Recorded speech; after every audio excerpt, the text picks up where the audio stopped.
पुन्हा एकदा मीना नदीला पूर आला आहे आणि आपण पाहतोय की हा रस्ता हा बंद झाला आहे।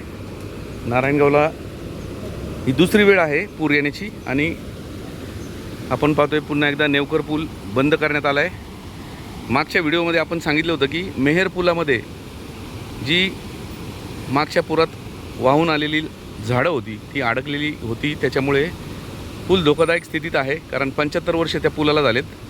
या वर्षाला या पुलाला देखील मला वाटतं 25 वर्ष होऊन गेलेत। तर अशा पद्धतीने नवीन वारवाडी नारायणगावला जोडणारा पूल होण्याची गरज आहे। आणि आपण पाहतोय कशा पद्धतीने पाणी आले। ही डीपी बघा, ट्रान्सफॉर्मर पाण्यात आहे, याच्यामुळे सातत्याने लाईट जाण्याचे प्रकार घडतात आणि नारायणगाव मध्ये वीज पुरवठा खंडित होतो। अशा पद्धतीने अनेक नागरिक देखील पुराचं पाणी पाहायला आलेले आहेत। आणि आपल्या इथे एक समीर म्हणून एक नागरिक आहे। भाऊ, काय सांगशील, पुराचं पाणी किती वेळा पाहिलं या वर्षी? आता ही दुसऱ्यांदा घटना घडलेली आहे का पुलावरून पूर्णपणे पाणी चाललंय। हां मागच्या जे पाणी गेलं होतं त्याच्यामध्ये तर लावलेलं पूर्ण कंपाऊंड जे होतं नाही का, ती कंपाऊंड मारलेली होती, तिथं पूर्णपणेच वाहून गेली होती। रस्ता पण जवळजवळ बरोबर त्यापेक्षा जास्त उकडून खराब झाला होता। बरोबर। आता परत नव्याने रस्ता बनवला होता, एक 5-6 दिवस झाले होते रस्ता सुरू होता, पण आता परत पुलावरून परत दुसऱ्यांदा पाणी झालं। नक्कीच सिमेंट कॉन्क्रीटचा रस्ता बनवला आहे, परंतु सिमेंट कॉन्क्रीटला या पाण्यामुळे काय होणार नाही। परंतु अशा पद्धतीने हे रेलिंग लावले होते, हे आपण पाहतोय, हे काढून ठेवलेत आणि खऱ्या अर्थाने काही रेलिंग वाहून गेलं, काही वाकलेलं आहे, अजूनही वाकलेल्या अवस्थेत दिसते। नवीन पुलाची मात्र अपेक्षा आहे। आपण आता नेवकर पूल कसा पडला आहे, माफ करा, नेवकर पूल कसा आहे आपण पाहतोय आणि जो मेहर पूल आहे तो कसा आहे त्याची अवस्था आपण पाहणार आहोत।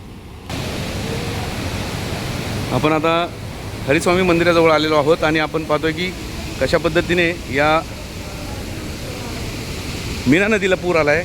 पुन्हा एकदा भक्त पुंडलिकाचं मंदिर पुन्हा एकदा पाण्याखाली गेले आणि आपण पाहतोय या पुलाची दुरावस्था पहा, कशा पद्धतीने पाणी आलं आहे आणि अगदी माझ्या पाण्याजवळ पाणी येते।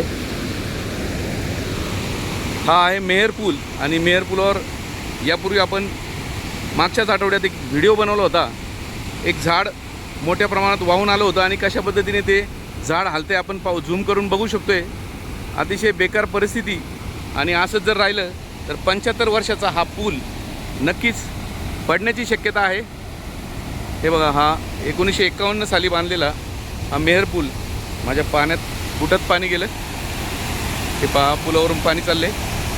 हा केवळ पादचारी पूल आहे, परंतु अशा पद्धतीने हे पाणी गेलेलं आहे आणि आपण पाहतोय अनेक काही ग्रामस्थ या ठिकाणी आलेले आहेत, पाहत आहेत कशा पद्धतीने पुराचं पाणी वाहत आहे। पुन्हा एकदा आलेला पूर आणि नेवकर पूल ह्या बाजूला दिसतोय, आपण पाहतोय हा नेवकर पूल पूर्ण पाण्याखाली गेला आहे आणि समोर आपल्याला दिसते हे भागेश्वर मंदिर आणि भागेश्वर मंदिरापासून आपण हरिस्वामी मंदिराकडे या भागात आलो आहे आणि हा वैकुंठवासी स्वर्गीय विजयबाबा वाजगे सभामंडप आणि इथे आपण विठू माझा लेकरवाळा हे समूह शिल्प पाहतोय।